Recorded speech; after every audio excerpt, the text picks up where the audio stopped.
The creation of 1,000 forests is in one acorn. Yeah. Pretty cool, right? I mean, that's Ralph Waldo Emerson for you. Always hitting us with those nuggets of wisdom. Yeah.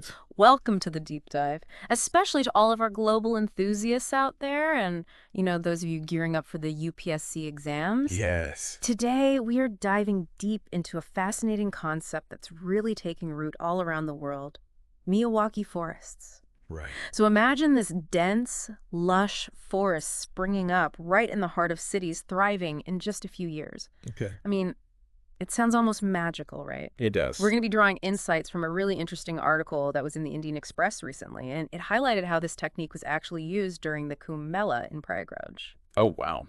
So our mission today, I think it's to really understand what are these Miyawaki forests, how they work, what are the benefits, are there any drawbacks, and what potential do they really hold for urban landscapes and even, on a larger scale, some global issues. And hey, if you're finding this deep dive insightful, don't forget to hit that like and subscribe button and leave a comment below. Especially for those of you prepping for the UPSC exam, we really want to hear your thoughts. It's interesting how the Miyawaki method is taking inspiration from Japan's sacred shrine forests. Those ancient untouched ecosystems almost offer a blueprint for creating these pockets of nature in urban environments. So let's rewind a bit. Who exactly is Miyawaki and what sparked this whole green revolution?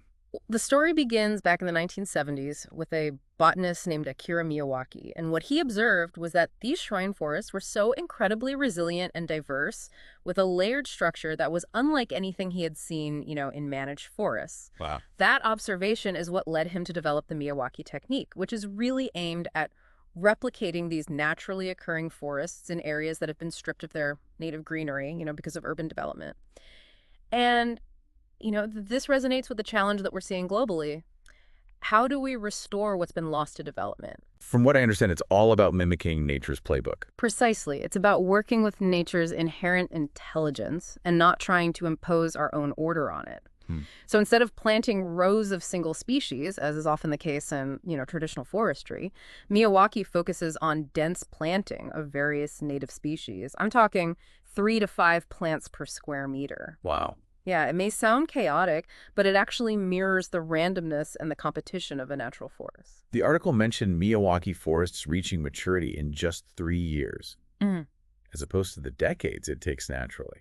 That's incredible. What's the science behind this accelerated growth? It's really about recreating the conditions that allow nature to do what it does best. Right. First, you have to very carefully prepare the soil, make sure it matches the needs of those native species.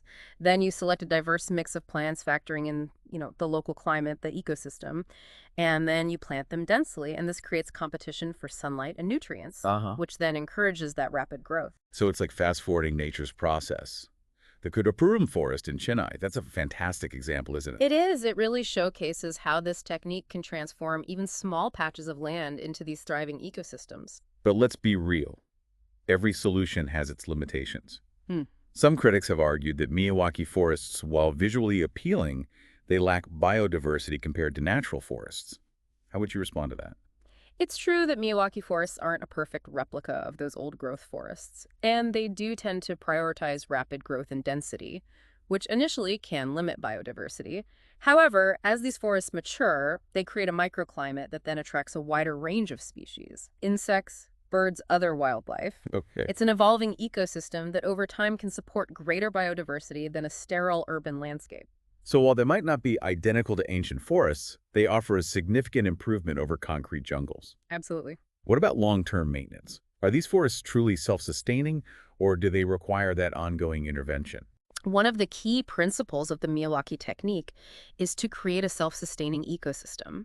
So the dense planting, the selection of the native species, create a natural balance that minimizes the need for external inputs like, fertilizers or pesticides. Okay. However, in those early stages, there is some level of maintenance required. Weeding, mulching, making sure there's adequate water supply are really crucial for the first few years. But once that forest canopy closes, it becomes remarkably resilient and self-regulating. So it's about investing in those initial stages to really reap those long-term benefits of that thriving ecosystem. That well If said. that makes sense. But are there any other potential drawbacks that we should be aware of? What are some of the limitations of this approach? Well, one thing to think about is space. While the Miyawaki method is, incredibly efficient in terms of land use, it might not be suitable for those really large-scale reforestation projects in areas where land availability is a big constraint. And, we can't forget that Miyawaki forests, they're not a replacement for protecting existing natural forests. They're more of a complementary approach, and they're best suited for those urban and peri-urban areas where creating green spaces is a top priority. Yeah, it's all about choosing the right tool for the job. Right. Speaking of applications, these Miyawaki forests are often praised for their environmental benefits. Can you talk more about that? What makes them so beneficial for urban environments? Oh, the list of benefits is pretty impressive. First and foremost, there's carbon sequestration Miyawaki forests because they are so dense and they grow rapidly. They are incredibly efficient at absorbing carbon dioxide from the atmosphere. Okay. Studies have actually shown that they can absorb much more carbon than traditional parks or green spaces. That's amazing. So they're really helping to mitigate climate change at a local level. Exactly. And it's not just about carbon. They also act as natural air purifiers, filtering out pollutants, improving air quality. And this is especially important in cities where air pollution is a major health concern. That's especially relevant in India, where air pollution is a huge issue in a lot of cities. So these forests could play a vital role in improving public health. Absolutely. And then there's what we call the heat island effect. You know how cities tend to be much warmer than the surrounding areas? Right. It's like cities become these little ovens. Exactly. It's because concrete and asphalt, they absorb and they radiate heat. So Miyawaki forests, they help to combat this effect by providing shade and releasing moisture through transpiration, which leads to a noticeable reduction in local temperatures. Thought they're like natural air conditioners. Yeah. And of course, there's that visual appeal. I mean, Who wouldn't want a lush green oasis in the middle of a concrete jungle? for sure. They provide a sense of tranquility and a connection with nature, which is so important for our well-being, especially in these urban environments. Now, for all of our listeners who are interested in kind of like applying this knowledge in a real-world context, let's think about how this relates to the UPSC exams. This topic, it screams exam question, doesn't it? Oh, absolutely. It's highly relevant to the UPSC syllabus, especially when you think about things like environmental conservation, sustainable development, urban planning. Right. You could be asked about the science behind the Miyawaki technique, its applications in urban settings, its role in mitigating climate change, or even its relevance to India's environmental policies. So it's not just about, memorizing facts. It's about understanding the concepts and being able to analyze them, in relation to broader issues. Exactly. The UPSC exam is testing your ability to think critically and connect the dots, and the Miyawaki forest concept. It's a perfect case study for demonstrating that. So all of our future bureaucrats out there, take note. This deep dive could be your secret weapon for acing those environmental questions. But even for those of you not taking the UPSC exam, understanding this concept can really empower you to engage in conversations about urban development and advocate for greener solutions in your own communities. Absolutely. Knowledge is power, and knowing about these innovative approaches like Miyawaki forests, it allows you to be a more informed and engaged citizen. I love that. Before we wrap up, let's go back to that Emerson quote. The creation of 1,000 forests is in one acorn. It's such a beautiful reminder that even our small actions can have a ripple effect. It really speaks to the potential that we all have within us to create positive change. It starts with awareness, then understanding, and then action. And sometimes that action can be as simple as planting a tree, Right. or even advocating for the creation of a Miyawaki forest in your neighborhood. That's a great point. It's about recognizing that we're all part of the solution. Right. Now, for all of you listeners out there, here's a question to kind of ponder. Could Miyawaki forests be a viable solution in your own city or region?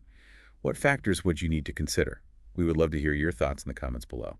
Yeah, it's a question we should all be thinking about because, creating sustainable cities, it's a collective effort. It takes, citizens, policymakers, and innovators all working together. And that's what makes all of this so exciting. It's not just about planting trees. It's about really like reimagining our urban spaces, how we can connect with nature and, build a greener future. Exactly. And it reminds us that solutions can come from the most unexpected places, like the wisdom of these ancient forests and how we can apply them to modern urban challenges. We've covered so much today, from the very beginning, the origins of the Miyawaki technique to its potential impact on cities, and of course, even how it relates to the UPSC exams. Yeah, we explored the science behind it, the benefits and the drawbacks, and it's so important to consider the context and the scale of its application.